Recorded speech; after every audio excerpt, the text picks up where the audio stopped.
Shalom, salam sejahtera dalam kasih Tuhan kita Yesus Kristus, Juru Selamat kita yang hidup. Puji Tuhan karena pada hari ini kita dapat bertemu kembali dalam acara ibadah online. Kita bersyukur karena kebaikan Tuhan, karena kasih Tuhan kita ada sampai hari ini. Terima kasih untuk tim media yang setia melakukan tugas pelayanannya untuk memastikan kita tetap mengikuti ibadah online setiap minggu.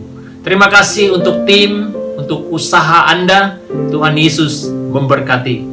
Terima kasih juga untuk tim praise and worship, pemusik yang setia melakukan tanggung jawabnya.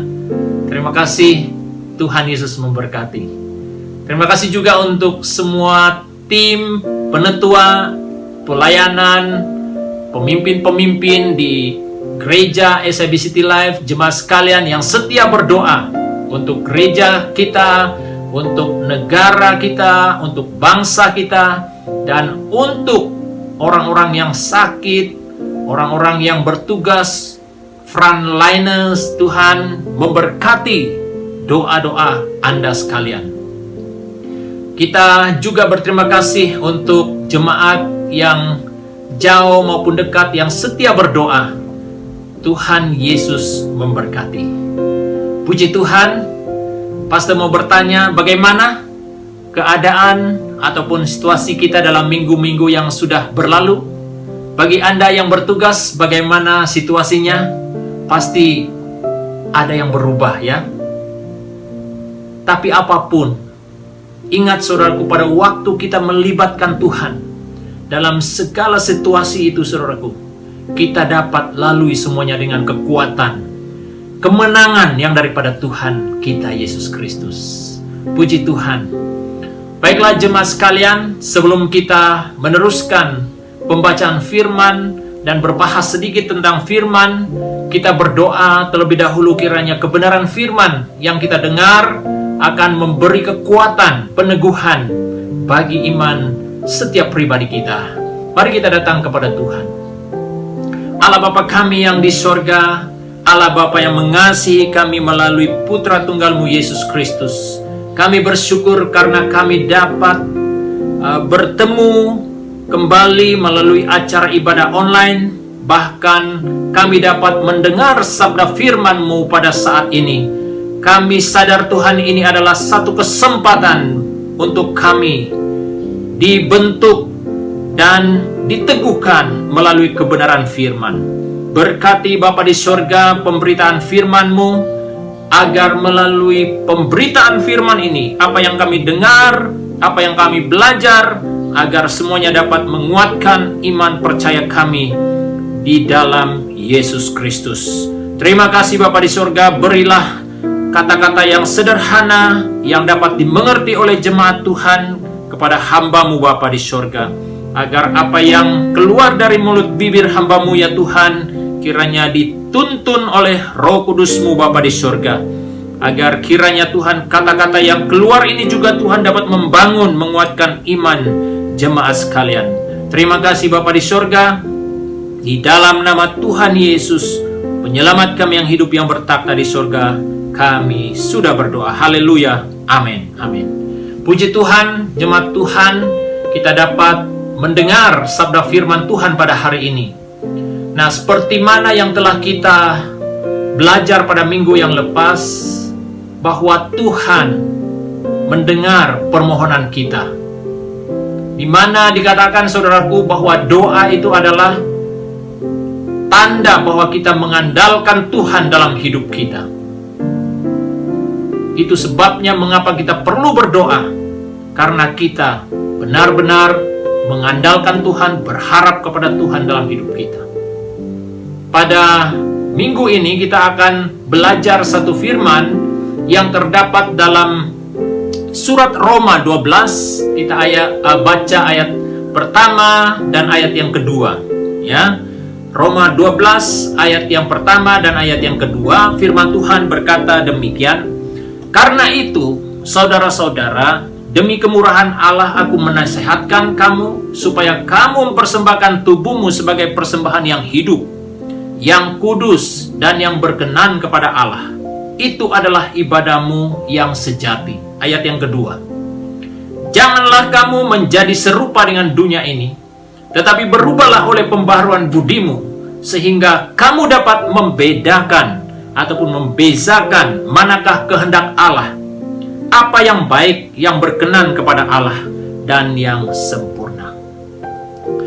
Saudara kekasih dalam Tuhan,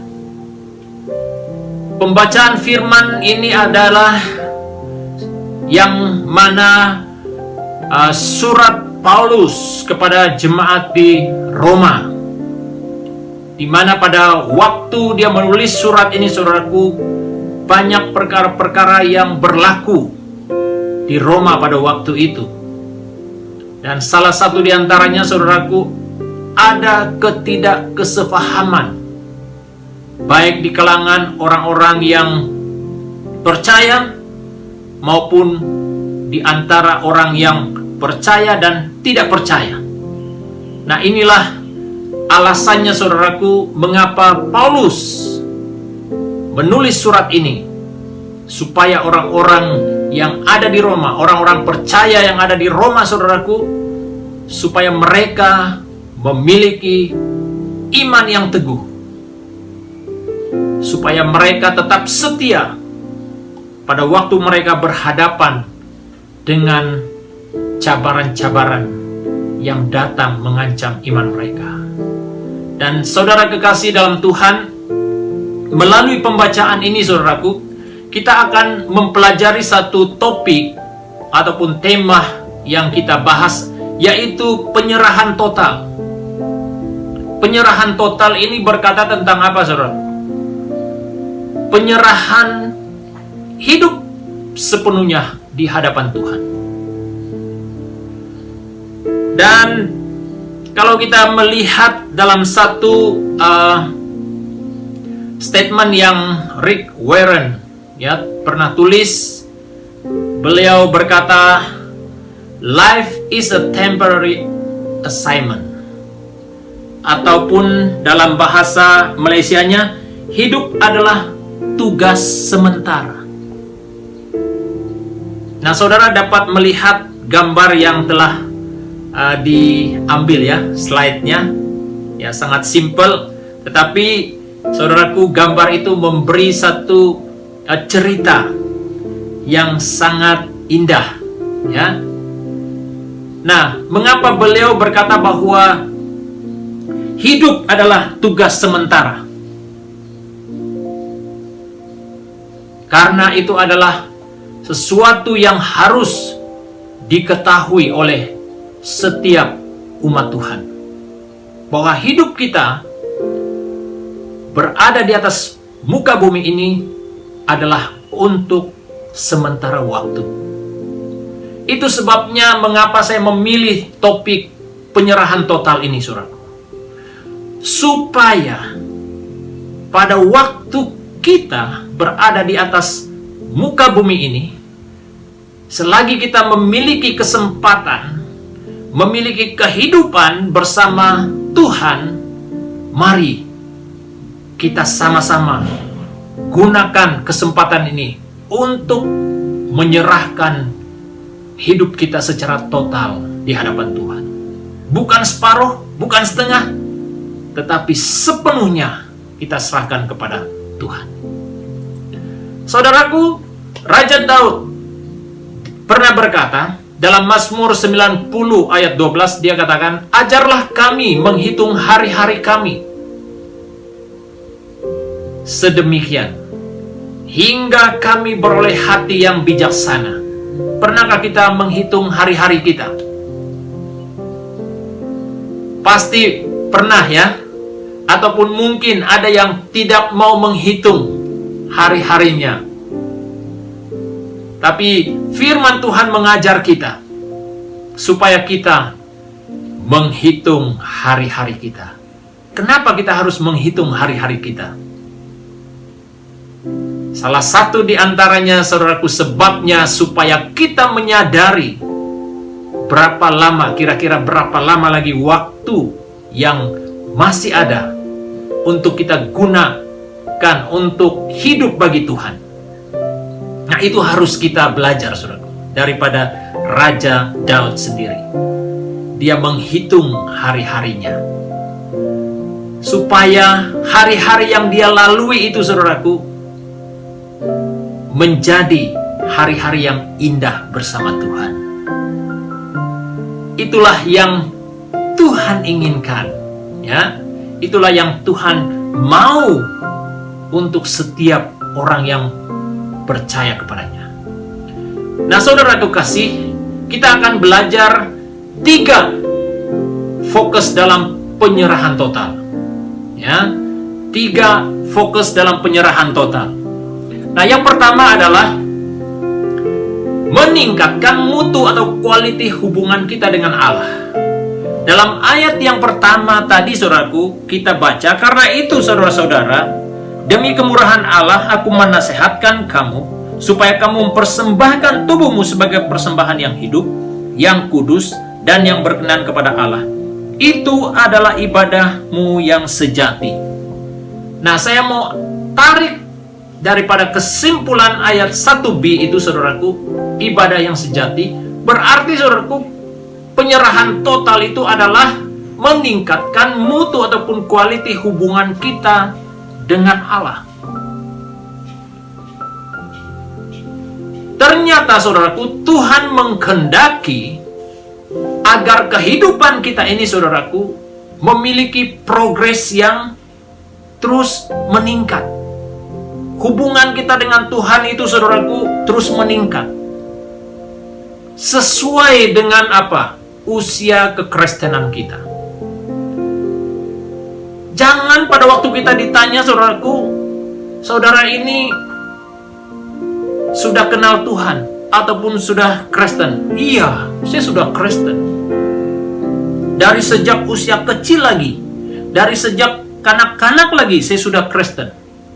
Tapi ketika kita ditanya tentang iman kita, ditanya tentang kebenaran firman, ternyata, saudaraku, kita pun belum memiliki kefasihan pengetahuan dari sudut itu, saudara. Nah, itu juga menandakan, saudaraku, peningkatan kita dalam iman kekristenan kita tidak seimbang. Nah, penyerahan total itu adalah berkata tentang meningkatkan mutu ataupun quality hubungan kita dengan Allah kita. Dalam arti kata, bersekutu dengan Allah secara pribadi merupakan ibadah kita kepada Allah. Nah, itu adalah mutu ataupun quality hubungan kita. Kita bersekutu dengan Allah secara pribadi. Ternyata bersekutu dengan Allah secara pribadi, saudaraku, itu adalah ibadah kita di hadapan Tuhan. Pengertian ibadah itu, saudaraku, bukanlah ibadah yang kita ikuti setiap minggu. Hanya kita datang di gereja selama 2 jam, ya. Setelah 2 jam selesai, habis, maka ibadah pun sudah berakhir. Tapi ibadah yang disebut oleh Paulus di sini adalah gaya hidup. Lifestyle kita, saudaraku, bersama Tuhan. Gaya hidup kita bersama Tuhan setiap hari. Bukan 1 hari, 1 minggu. Dalam 1 minggu. Bukan 2 jam dalam 1 minggu. Tetapi setiap hari. Itu artinya, saudaraku, kita bersekutu dengan Allah secara pribadi. Pada waktu kita bersekutu dengan Allah secara pribadi, ingat, saudaraku, itu adalah ibadah kita kepada Tuhan. Itulah yang Tuhan inginkan kepada kita. Itulah yang dimaksudkan, saudaraku, penyerahan total. Meningkatkan mutu ataupun quality hubungan kita dengan Allah, itu berkata tentang apa? Orang percaya seharusnya mempunyai keinginan tulus ikhlas untuk menyenangkan hati Allah. Itulah artinya, saudaraku, kita memiliki mutu ataupun quality hubungan kita dengan Allah. Kita memiliki keinginan itu, kerinduan yang tulus ikhlas untuk menyenangkan hati Allah.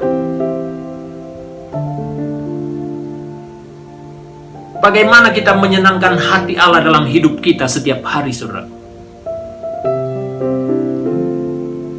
Menyenangkan hati Allah dalam hidup kita setiap hari, saudaraku, itu bukan dilakukan dengan cara paksa.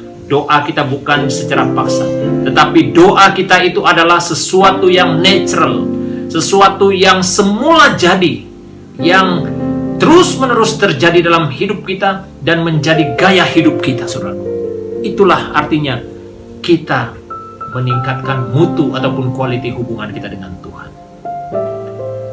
Dikatakan dalam Yakobus 4 ayat 8, mendekat kepada Allah.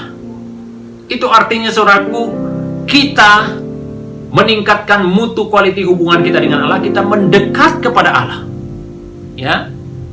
Kita mendekat, berinisiatif untuk datang kepada Allah dalam hidup kita. Dikatakan dalam Yakobus pasal 4 ayat 8, mendekatlah kepada Allah, dan Ia akan mendekat kepadamu. Tahirkanlah tanganmu, hai kamu orang-orang berdosa, dan sucikanlah hatimu, hai kamu yang mendua hati. Berarti, saudaraku, untuk meningkatkan mutu ataupun quality hubungan kita, kita pertama-tama harus mendekat kepada Allah. Pada waktu kita mendekat kepada Allah, berarti, saudaraku, kita bersekutu dengan Allah dalam hal apa? Melawan segala bentuk ataupun jenis kejahatan yang datang menyerang hidup kita. Saudara kekasih dalam Tuhan, poin yang kedua tentang penyerahan total, fokus yang kedua adalah tubuh kita dipersembahkan sebagai persembahan yang hidup.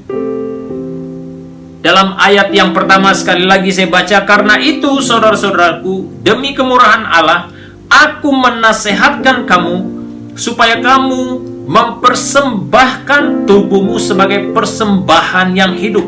Persembahan yang hidup. Dalam bahasa Yunaninya dikatakan paristemi. Paristemi itu berarti, saudaraku, kita menyerahkan semuanya di tempat. Ya, dengar, di tempat, di samping, ataupun dekatnya, dekat Tuhan. Atau dalam kata yang lain juga, dalam semua keadaan.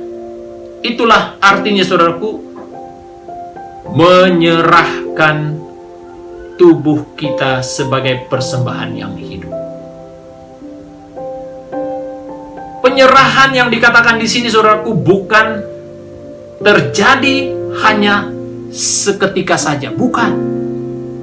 Penyerahan yang dikatakan di sini adalah sesuatu yang terus berlangsung dalam hidup kita. Dan terus terjadi dari waktu ke waktu, dari masa ke semasa, saudara. Bukan hanya sekejap dan setelah itu nantinya sudah tidak berlaku lagi, bukan. Itu berkata, saudaraku, tentang penyerahan hidup itu, saudaraku, bukan hanya untuk satu waktu. Tetapi penyerahan itu, saudaraku, harus terjadi terus-menerus. Penyerahan itu juga, saudaraku, dikatakan bukan tergantung dengan keadaan atau waktu.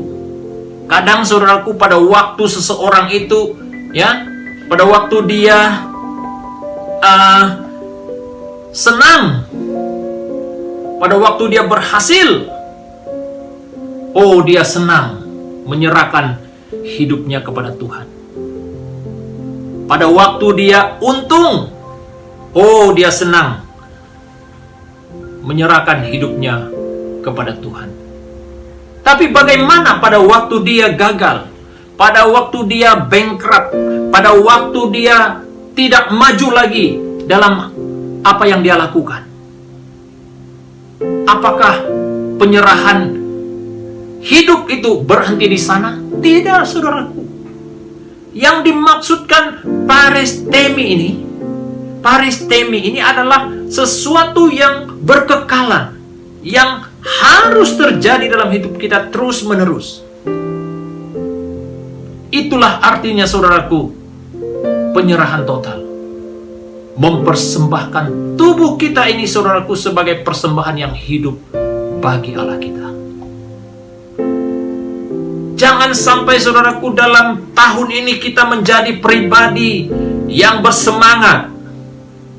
Pada tahun seterusnya, saudaraku, kita menjadi pribadi yang menentang Allah, menjadi orang yang jauh daripada Allah.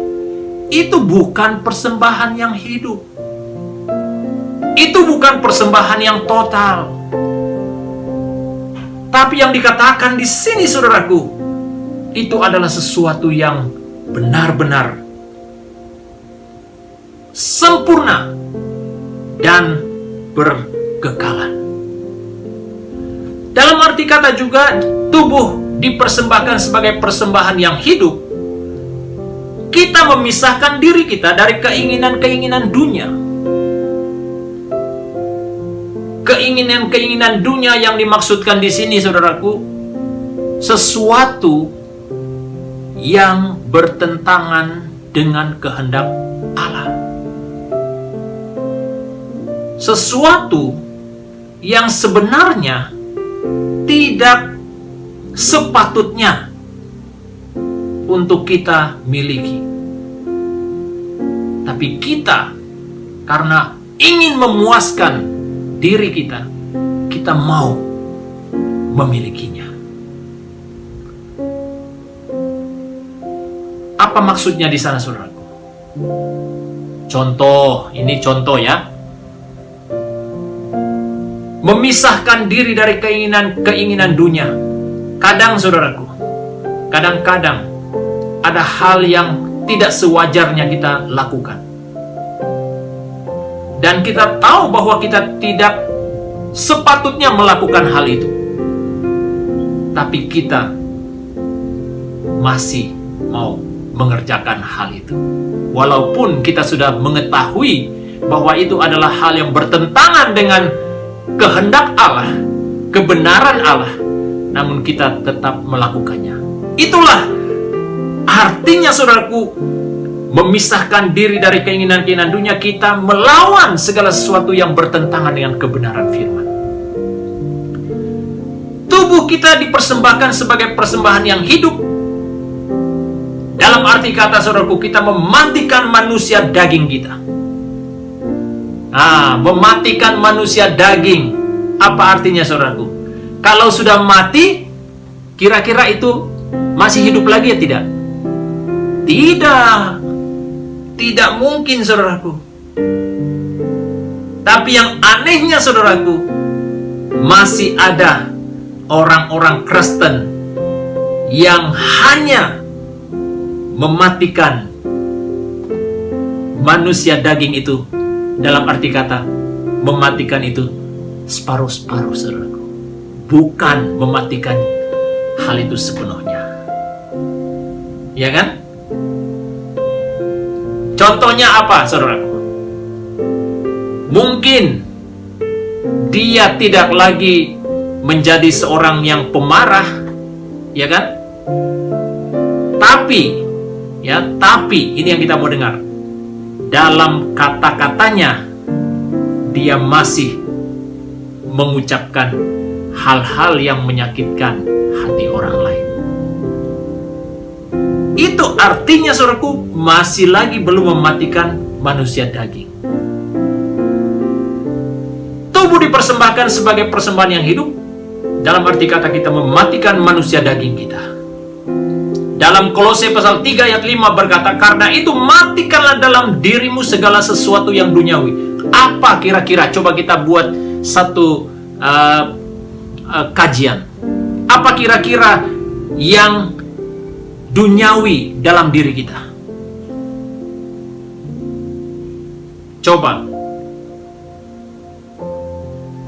Firman Tuhan jelaskan di sini, yaitu percabulan, kenajisan, hawa nafsu, nafsu jahat, dan juga keserakahan yang sama dengan penyembahan berhala. Ternyata saudaraku, segala sesuatu yang dikatakan nafsu duniawi ini adalah sama halnya dengan penyembahan berhala.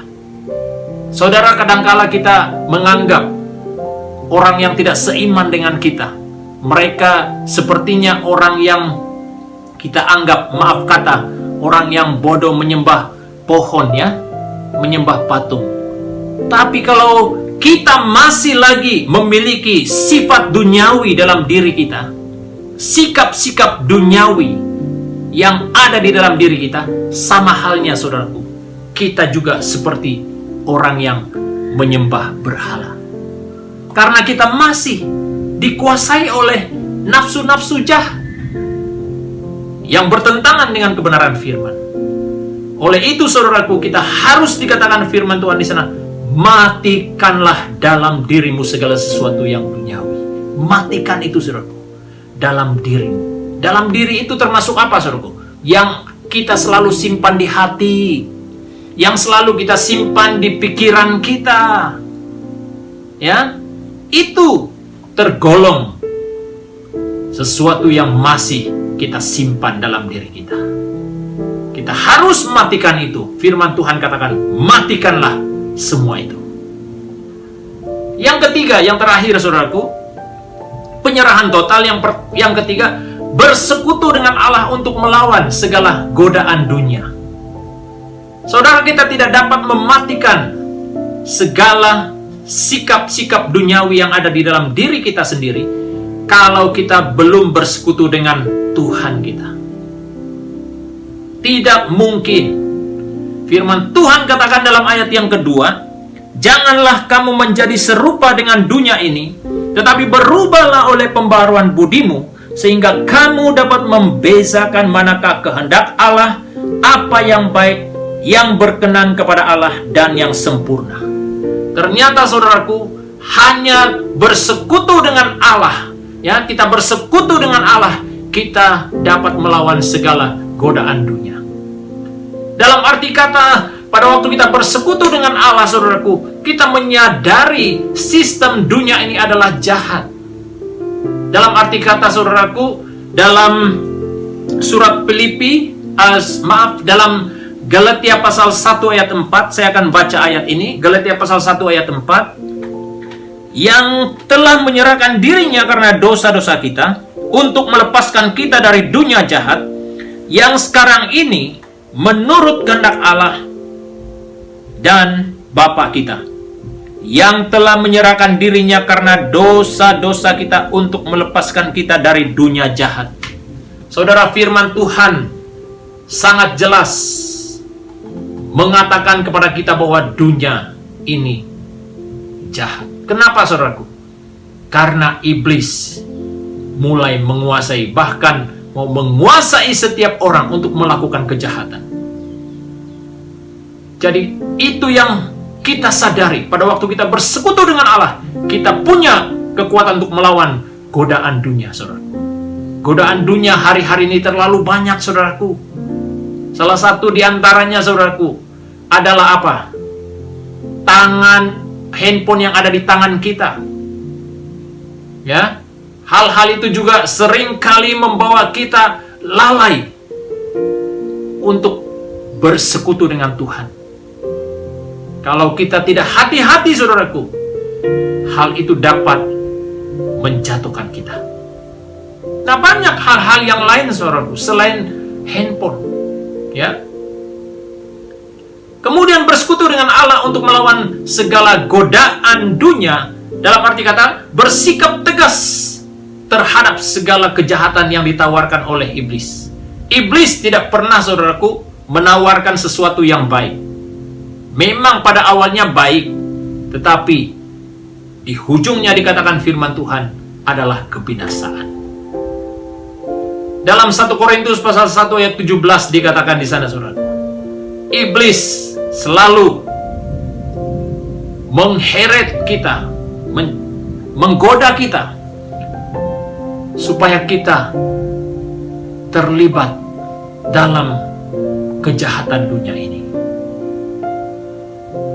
Namun saudaraku, pada waktu kita bersekutu dengan Allah, kita punya kekuatan untuk melawan godaan dunia itu.